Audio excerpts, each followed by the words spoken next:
I'm talking about, just like I talked about Minka, you do things in the short term to get them ready to play in stadium, but then you also do things, you double back in terms of continued teaching to add depths to the assignment element of play. Sometimes when you have 3 practices or 3 days to get a guy ready to play, you tell him what he needs to know as opposed to telling him all the things that really kind of encompass some of the understanding things that allow people to play at the highest level.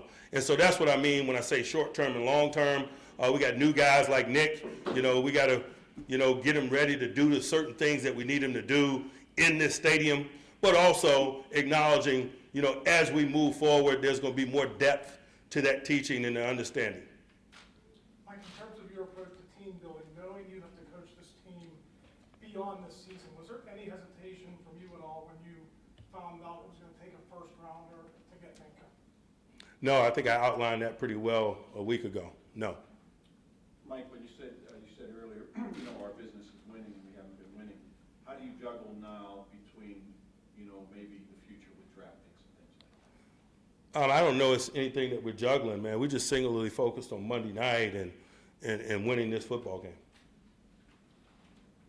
Mike, your offensive line is a group that's been together. It's been a rock on this team. Have they been providing you with what you need thus far this season? I don't think any of us have been providing us with enough of what we need because, like I mentioned, we hadn't been handling our business. And so, you can seek comfort by eliminating some of us from that equation, or you can assign blame by highlighting others. But the bottom line is, man, there's more meat on the bone for all of us. And we all got to look within and really analyze what we're doing into the quality in which we're doing it. And the offensive line is no different than anyone else, player or coach, in that regard. Mike, everybody talked about Rudolph and the ones who came together in college, and they thought that it would be more of a comfort zone and then performing. So did you take anything from the fact that they really didn't mesh during the San Francisco game at all? No, not overly. I'm not looking for extra credit because of their past experience. The reality is that both guys are in their second year here, and they've spent some time together here. And you know how open we are about challenging those in their second year to show the natural signs that come with the second lap around the track and being a part of us and understanding how we function and their role within it. And so from that standpoint, I'm looking for continuity, not necessarily because of their past experiences together in Stillwater. Mike, 2 things about your run defense. First, the players themselves yesterday were critical of their own performance in stopping the run. Where specifically would you like to see them get better against the opposing run? And do you expect to see a more heavy dose of Mixon after he got more involved in the offense last week? I don't have any control over how Cincinnati formulates their plan. I know we better be ready for that. So I don't necessarily have a comment regarding what their intentions are. But I agree with our guys. They should be angry because of the quality of our performance in that area. It wasn't always significant, but just it was too many times that the power was falling forward. And so, it's better technique, is more physicality in terms of taking on blocks to minimize vertical holes. So there's not more space as plays come to an end.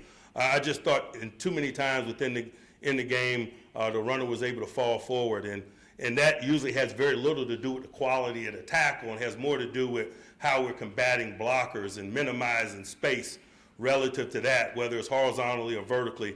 I think that's an area of the game that I thought we could have been better at.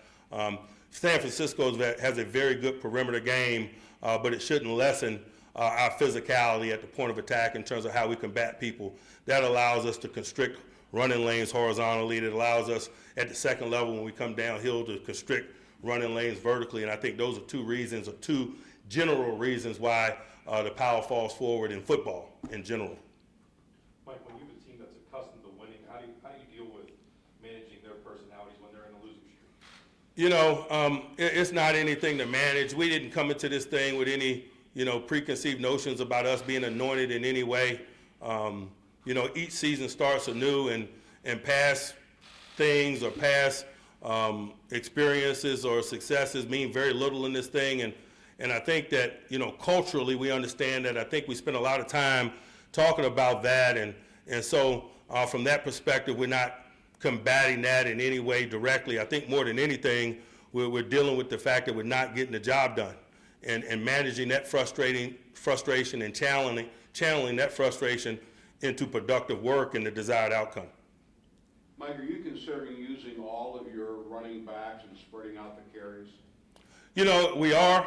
We utilize all three in San Fran, but really, you know, things of that nature, the utilization of people really occurs when you're converting third downs. And I know I sound like a broken record, but when you're, you know, 0 for 4 or 0 for 5, man, in your first 4 or 5 possessions relative to third downs, you don't get an opportunity to establish rhythm in any area of play, whether it's a division of labor, the utilization of multiple people, or the establishment of run game. So, you know, I acknowledge that we have intentions in that regard, but none of that stuff is really going to come to fruition until we're moving the ball a little bit more fluidly, particularly on possession downs. Mike, aside from the tight ends that you have, are any other position players capable of working in a fullback role? You know, not at a varsity level, not at a level that merits, you know, some of the situations that you call on the fullback end, short yardage and goal line and others. But, you know, we have some, you know, some other ways at our disposal to level the playing field and create opportunities for ourselves there. It just got a little thin in San Fran when we lost the 2 additional tight ends coupled with the fullback position. But such is life, man, in the National Football League. We're not making any excuses for the outcome of the game based on that. It's our job to adapt and improvise and overcome. Mike, how much more will Mason have at his disposal at the line of scrimmage to make changes this week? You know, we're formulating a plan relative to what's best for us against Cincinnati, and all of those things are still very much in development. Mike, what did you like about Nick Vanette, and how much did you know about him? I saw that you reported that you were at his pro day at Ohio State. How much did your interest in him go back that far? Yeah, it did, and I'm very familiar with him. Ohio State's one of the schools that I'm at kind of annually, and so you got a good feel for some of those guys. I remember looking at specifically he and his pro day, but you couple that also, we just played those guys a short number of weeks ago, so I familiarized myself with him in today's ball in terms of the things that he provided against them. He made a few plays, he made a few plays against us a week ago, vertical passing game and so forth, that really kind of is consistent with what we've expected and seen from him. And also, he was a handy teamer. I mean, this is a guy that started on their punt team and their kickoff return team against us just 2 weeks ago. So, you know, he has an opportunity to be helpful to us, even if Vance, you know, runs the course and is able to be available to us in the game. And let me say, I'm optimistic about Vance being available to us in the game, but may be limited in some form or fashion. So adding quality depth like Nick is significant. Mike, what is your corresponding roster move to make room for you? We have until 4 o'clock. Anyone else? All right. Great, thank you guys.